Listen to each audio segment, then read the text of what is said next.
Halo semuanya, kembali lagi di pembahasan soal TOEFL, terutama soal grammar ya, structure and written expressions. Kali ini kita akan coba lihat error recognitions. Ya, mungkin salah satu ya, banyak teman-teman yang merasa kesulitan di bagian ini ya. Tapi jangan khawatir, sebenarnya cukup mudah ya. Oke, without further ado, langsung aja kita bahas. Di sini sudah ada. Oke, mulainya dari nomor 16. Kita baca ya. The earliest known inhabitants of North America were people of whose culture was highly oriented toward music and dance. Yang mana yang keliru di sini? Ya, yang merasa bahwa jawabannya B, betul ya, jawabannya adalah B. Lalu apa yang bermasalah di B ini? Ya, jadi ada kata depan yaitu of di sini yang D ini tidak diperlukan ya, unnecessary. So we need to delete it. Okay. Wait. Here we go. Yep. So the earliest known inhabitants ini udah bener ya. Dia pakai participial phrases here. Dia pakai yang past participle ya, non gitu ya. Karena maknanya memang lebih tepat menggunakan yang past participle bukan yang present participle, atau bahkan pakai perfect participle gitu ya. Jadi apa namanya, inhabitants ini orang yang tinggal ya, penduduk gitu ya. Penduduk yang paling awal diketahui gitu ya dari North America, bukan mengetahui. Nah, jadi kadang-kadang cara kita melihat ya dia tepat atau tidak itu kalau participial, kita artikan aja gitu ya, ke dalam bahasa Indonesia dia maknanya aktif atau pasif lebih tepat. Oke, dan ini untuk memahami konteks ini memang butuh pembiasaan ya. Jadi kita sering membaca konteks dalam tulisan yang dibuat oleh orang native English. Dan salah satu cara yang cepat adalah kita bisa mengartikannya ya, seperti ini, known.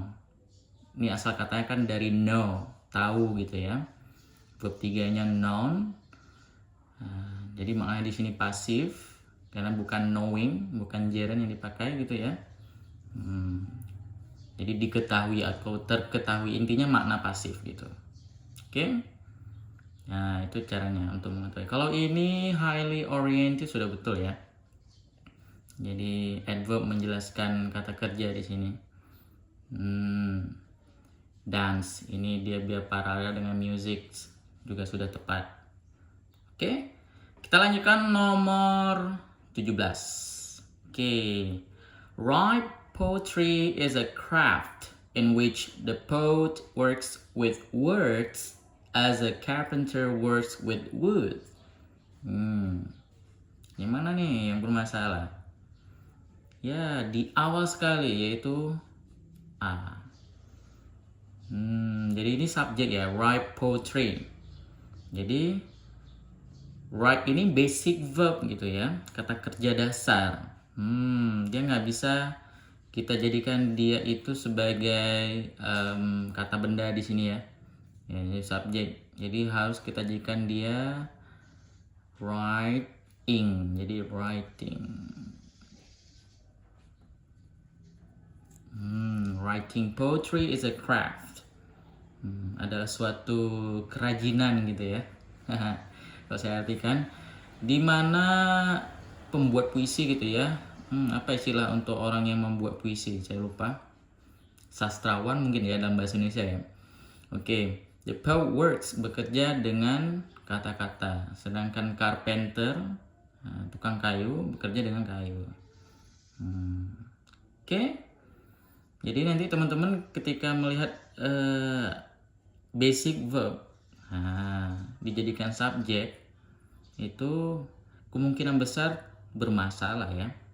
Jadi harus dijadikan dia ger. Writing, poetry gitu ya.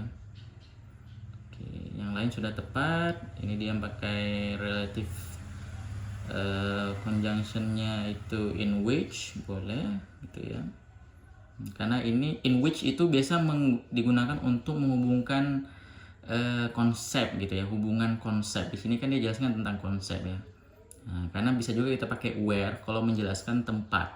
Nah, dan kadang-kadang juga in which ini maknanya mirip dengan where gitu ya. Tapi makna atau fungsi aslinya itu adalah untuk menjelaskan hubungan konsep. Di sini kan konsep analogi ya. Dia bermain-main betul, bekerja dengan kata, ini dengan words gitu ya, hubungannya. Oke, kita lanjutkan nomor 18.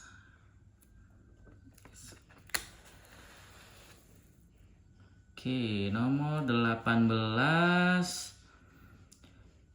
If the circumference of any circle is divided by the circle diameter, the result of the calculation will always the same. Ini menurut saya ini salah satu yang paling mudah ya. Iya, jawabannya adalah D. Apa yang kurang di sini? Tidak ada kata kerja ya. Jadi will ini adalah auxiliary verb, kata kerja bantu gitu ya. Harus di sini ditambah kata kerja ya, basic verb. Nah, jadi auxiliary verb selalu diikuti oleh basic verb. Sedangkan always ini adalah adverb of frequency gitu ya. Jadi makanya kita tambah apa kata kerjanya ya sederhana aja, be. Will be always. Atau mungkin setelah will always be. Kalau will be always the same ini, nah secara grammar ini tepat ya, boleh gitu, will be always the same. But secara kontekstual, orang native itu jarang ngomong seperti ini atau menulis seperti ini. Nah, jadi grammar oke, tapi secara konteksnya kurang tepat. Jadi will always di sini kita tambah be-nya, will always be the same. Nah, jadi itu penjelasannya ya.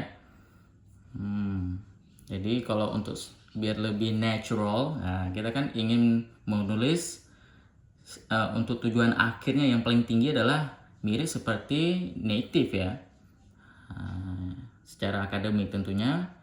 Jadi will always be the same. Nah ini yang paling soundingnya itu natural.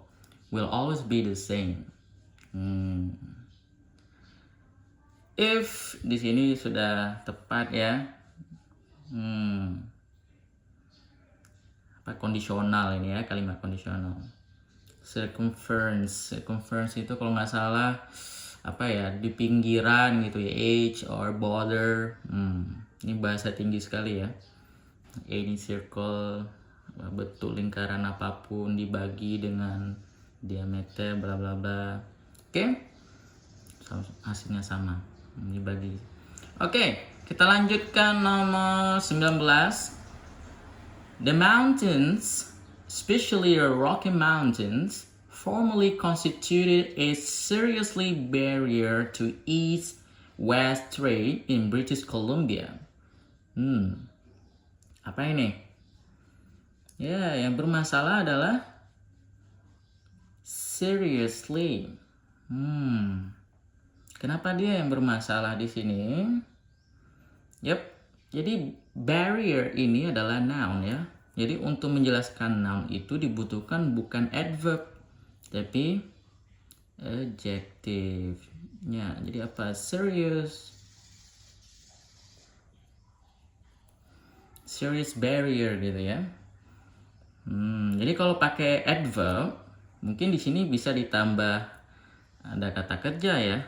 Misalnya a seriously strengthen barrier misalnya. Misalnya kita buat kalimat seperti itu ya, contoh gitu ya. Boleh. Sedangkan di sini tidak ada kata kerja itu.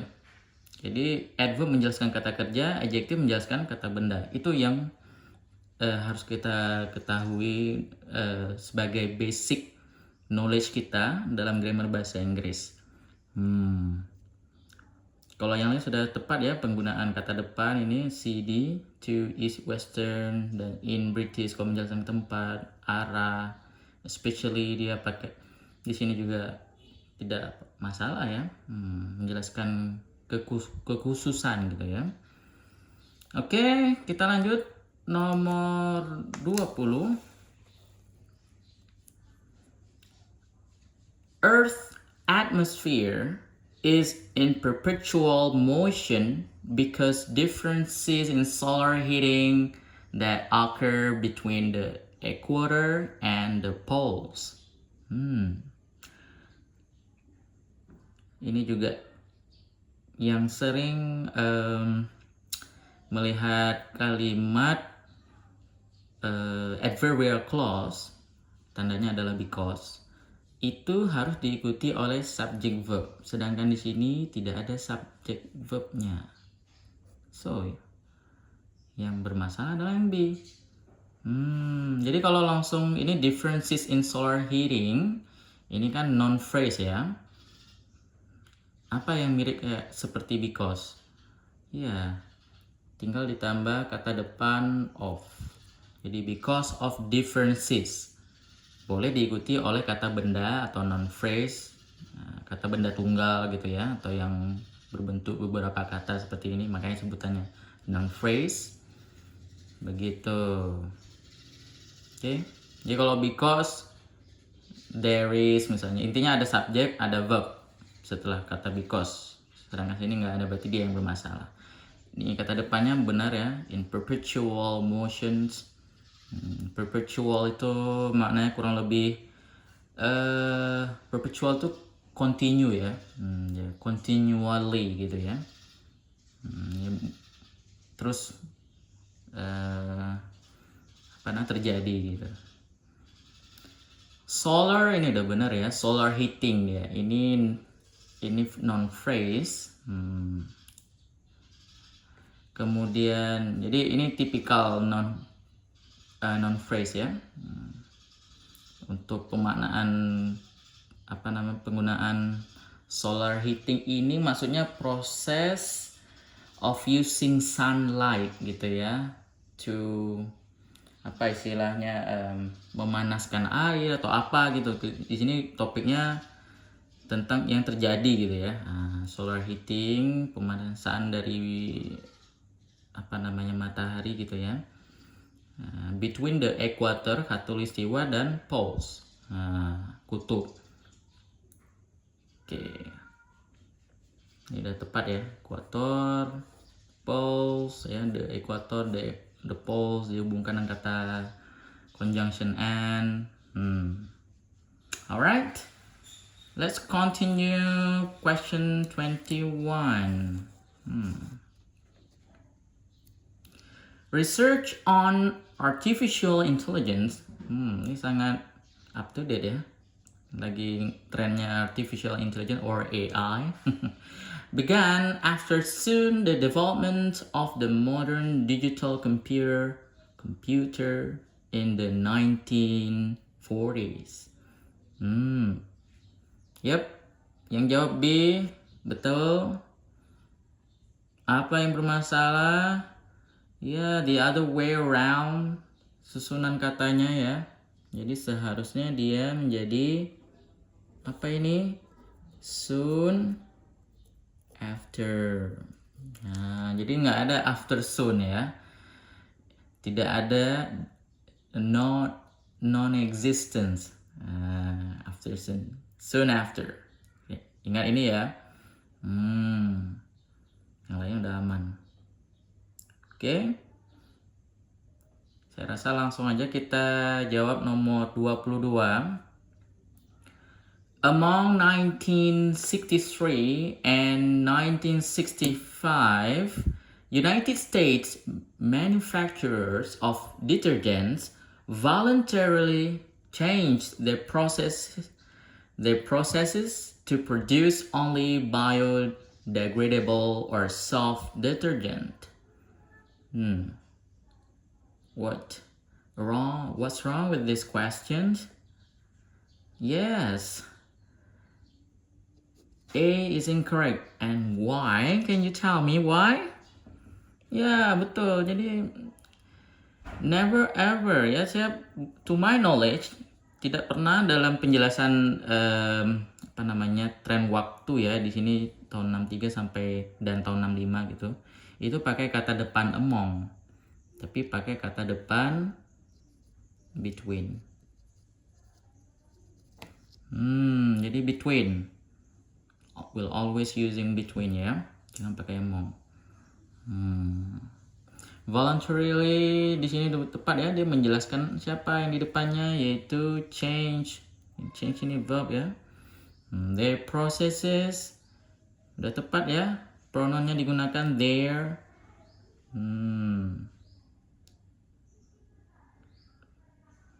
Oke, kita lanjut langsung nomor 23 ya, soal terakhir di pembahasan soal TOEFL kali ini. In terms of its size, influence, and visible, the corporation has become the dominant business firm in industrial countries. Okay. Can you identify